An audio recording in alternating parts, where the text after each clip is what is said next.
Hi, I just want to revisit this MiniDexed I've been playing with. So let's boot it up and we should see some output in this bottom corner here. There we go.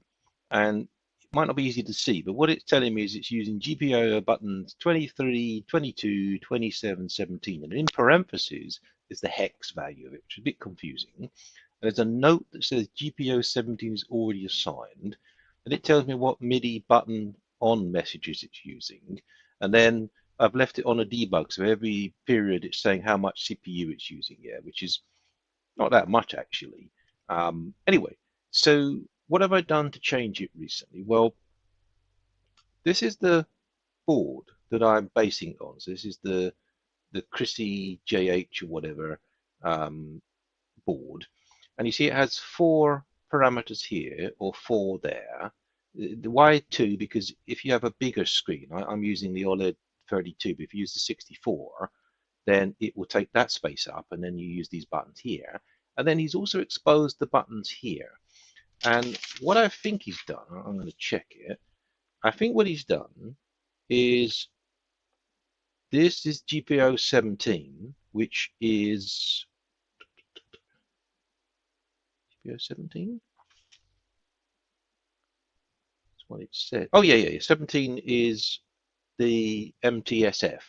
So it's that one or that one. You see, they swap round, which is a bit odd. So that one is either that button or that button by the looks of it. This one is 27, which makes it synth. So that's that one or that one. This one here, the third one, is 22, which makes it the volume down. That one there. And this one is the volume up. And then this one is mapped to GPIO 4. So what do we mean by this? Let me see if I can find, here we go. Just make this a little bit bigger, a little bit wider. So for example, the UART, the transmit, or the input, the receive, is pin 10, but it's actually GPIO 15. So we said that we had GPIO, we said we had GPIO 4, which is pin 7 of the board. And we also said that we had 27, and 27 is down here somewhere. No, GPIO 17 rather, there. So the way that Chris has set his board up, he uses these 3 here and that one, like an L. And then he uses this one here, which I don't know if it's available, but I'll find out later. And then he also uses that as an input. These as the SCA, SCL for I2C, and a couple of pins down here. What a lot of the people are using on for the encoder are these buttons here, the Mozzie and the Mizo. And that isn't exposed on this board, so you can't use it. So one of the first things you've got to understand when you come to configure your system is how is it set up. So let's put it like that. Let's make that a bit bigger. Sorry, make that a lot bigger. So I found this discussion here pretty useful, 310. And someone had explained that they were using just buttons. So here what we're saying is that the volume up is GPIO 23 and the volume down is 22, the synth is 27, and the sound font MT mode is 17. So here what we say is the previous button is 23 and it's a click. The next button is 22 and it's a click. The back button is a 27, it's a click. The select button is a 17, it's a click. And also if we long press it, we'll go back home. And then the 4 isn't being used in them, it's not wired in, but it's available. So that's quite important. And another important point is that the performances is the way of describing the setup of each of the 8 tone generators inside of the MiniDexed. So normally this would say something like 255 for MIDI channel, but some people suggest putting a MIDI channel 1 and MIDI channel 2 for the second one, etc. The only thing I haven't worked out is the bank number has got this 0, 0. So I have to look that up, see what that means. It might mean it's not it might mean that it's not responding. And there the detune is -11 and there the detune is +11. So they're doing a little bit to make it a bit fatter, and you might want to remove that and then use MIDI to send that. So these are the sort of things that I changed, so that at least I have some chance of using the physical buttons on this shield, which isn't designed to work with the DexEd, but it seems to work.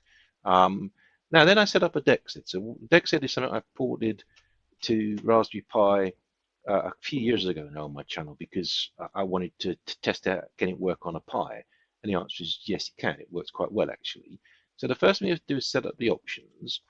And for the audio, I've got this.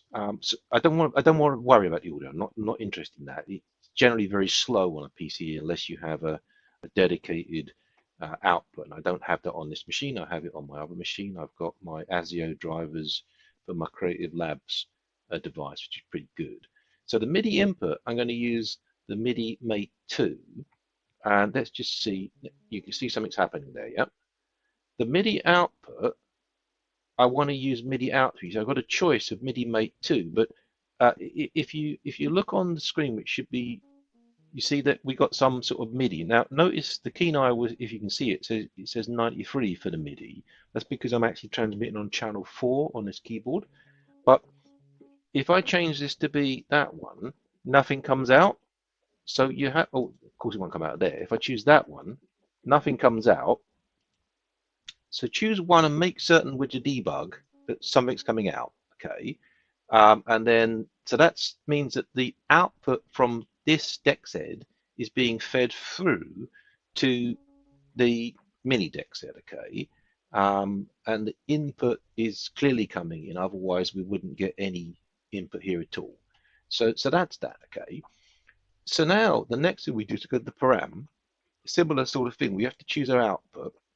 And again, if we choose MIDI Mate 2, then nothing happens. But if we go to that one, does it do anything? No, and I think I have to. Let's leave it on MIDI out 2 for the minute, and I have to kill that off. So now, when I change, let's try changing the tune. Yeah, you see it's sending the sysx data in the window. If I go back to this and I change it to MIDI Mate out, kill that off, and do it, it's not sending it. Yeah, it's not sending it. So please use the debug feature when you're first setting this up so you can see what it's doing. So I want to go back to the MIDI Mate out, and the reason is this cable is too smart for me. It's a one USB with 2 MIDI connectors, and it can be in out out, in out, yeah, out in. It's too smart for me. So let's just move this again. Yeah, let's do something. Let's try and play a note. Yeah, you hear it? So now it's sending data from the DexEd front panel. So that, what does this mean? It means that, oh, let's change the channel back again because, sorry, param, put it back to MIDI channel 1. It's not important, but I just want to send it to the tone generator 1 because don't forget this is just one of the tone generators, and you really have 8 of these DX7s built into this device. It's quite wonderful, yeah. So we've got that working now. Right, so that's working there. So now what we can do, we can go to the cartridge, and for example, we can choose that thing. I think we do that, and then we close. You see it's changed it there? But if we watch the screen, let's just click anything. You see the GUI's changed, and I don't know if it's sending that through to the synth. It's definitely, I mean, let's choose a different one. Let's choose, I can't remember, ARP.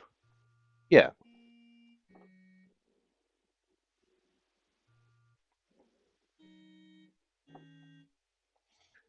So I would say that is sending it through.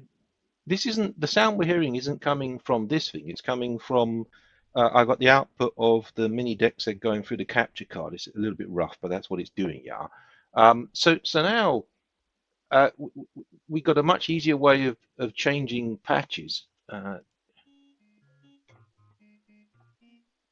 So I'm still on channel 4. Of course, yeah, because on this thing, so let's go back to the K4. On the K4, I can go into my system. I'm on transmit, and I can change it down. Go back to transmit. I can change it down from 4 to 2. So 90 plus 2 minus 1 is 91. We should see 91. There we are, coming out in the MIDI messages now.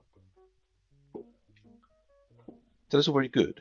So now on this machine here, I can push the bank select. So if I push the top left bank select, it should send, I guess, C100. Yeah, because it's channel 1. And you notice it's also changing the display there. So as I change this go to number 4, I'm getting the differencing. So just like here, we use this to change the bank, the patch, not the bank. We can also do the same on the physical synth, and you can also put a shortcut on a MIDI channel to send, I guess, an omni on. So I guess you put it on your MIDI patch, put an omni on keyboard, which is every channel, and then use that to trigger events on it. But at least this way you can use the deck set to see roughly what you're doing. I mean, yeah, you see I'm changing the speed.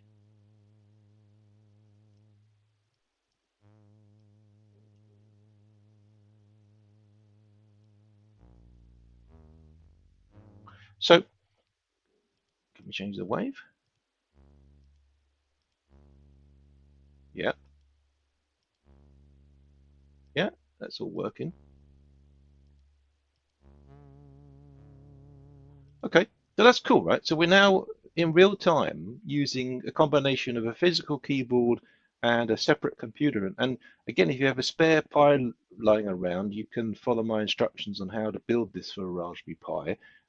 It should work quite nicely, and it runs okay.